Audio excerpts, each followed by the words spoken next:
As you travel away from Jacksonboro, in the heart of what is Colleton County, it's hard to imagine the important historical events that occurred here. One event in particular that even Marion and Green discussed.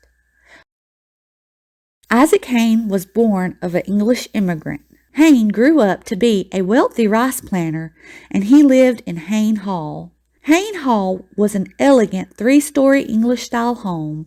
The house was said to have had a cupola, been 3 stories, and had 2 spacious wings. The flower garden and fish pond was also known for their beauty. Hayne could have had a happy and long life here, but he chose to join the fight for liberty. This would result in one of the saddest stories of the Revolutionary War. Today, while Hayne Hall is gone, just a short distance away from Parker's Ferry, down Highway 64 is a granite marker. This marker directs travelers down a dirt road to the Hayne family cemetery. During the 1780 Siege of Charleston, Hayne was captured by General Henry Clinton. Hayne, as a prisoner of war, was paroled if he agreed to no longer fight and go home. Later, Isaac Hayne was asked to come back to Charleston to sign an oath of allegiance.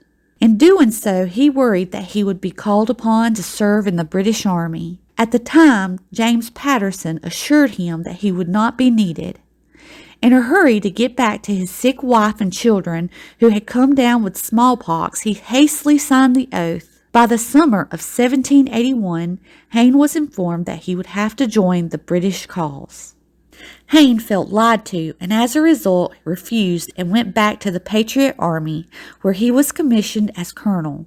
After re-enlisting, Hayne was tasked with capturing a turncoat, General Williamson, whose story was very similar to his own, only he chose to fight for Britain when asked. One day, while at a meeting at the Ford home on Featherbed Road, the British appeared, resulting in Hayne's second capture. Historians state that Hayne was captured at the home of Miss Ford. This was Mary Ford, wife of Tobias Ford.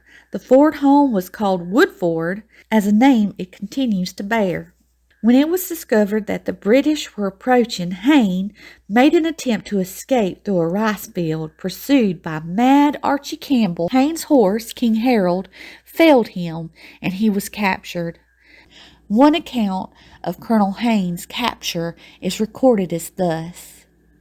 While stationed at or near Jacksonboro, Major Charles Glover was invited by Colonel Isaac Haynes to a conference with 3 other officers at the house of Mrs. Ford, 4 miles from Parker's Ferry.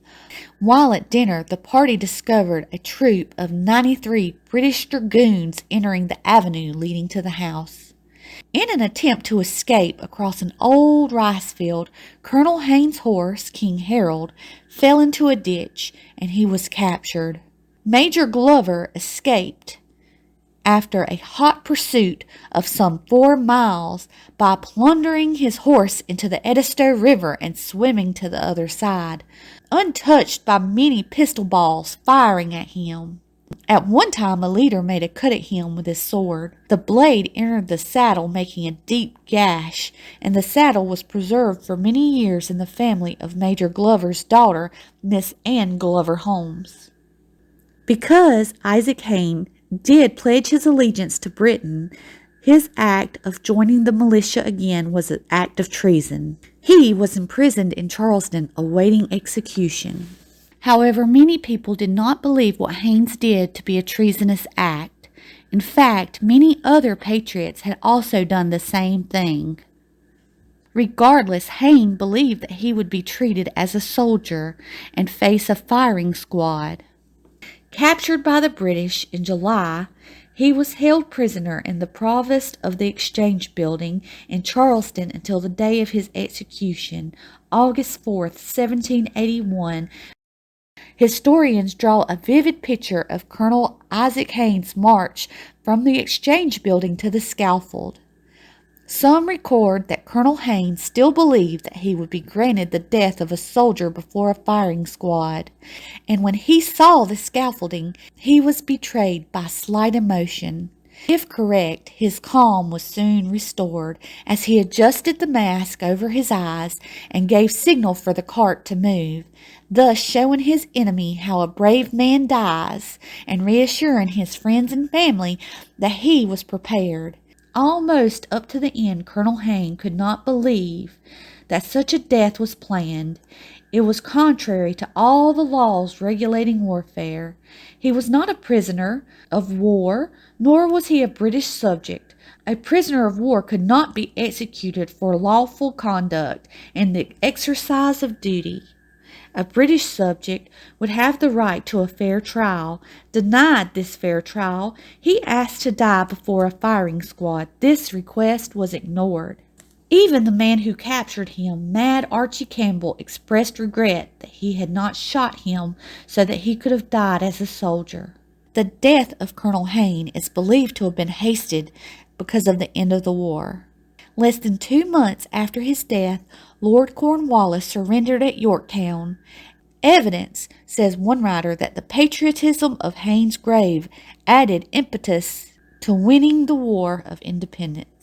Vengeance was swift and sure. Punishment at the hands of Marion as he led an ambush into Parker's Ferry Road before the month in which Hayne was executed was out. Colonel Isaac Hayne, Revolutionary patriot, the man who showed the enemy how a brave man dies, sleeps in his garden at Hayne Hall in Colleton County. The years rolled on, the state ravaged by civil war, and was engaged in rebuilding.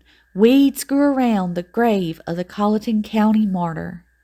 It seemed that Colonel Isaac Hayne was forgotten. Almost a century and a half had passed. The local historians pressed the matter that a marker be erected. Early in the year of 1929, a resolve was offered in the House of Representatives by the late W. Smoke, then a member of the House, and backed by other members of the House, including the Honorable D. L. Smith and Senator R. M. Jeffries, calling on the state to erect a suitable marker at the grave of Colonel Isaac Hayne. In November of that same year, the marker was erected by E. M. Peoples of Hampton and made of Winnsboro granite. It was estimated that 500 persons assembled at the dedication. Members of the Hayne family from far and near were there. Mayors of adjacent cities and representatives, the state had remembered. A permanent marker was established with a suitable inscription. South Carolina has produced many brave men, but none braver.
To me, it's important to keep our history alive and remember such brave patriots. If you enjoyed this video, please like it, and as always, thanks for watching.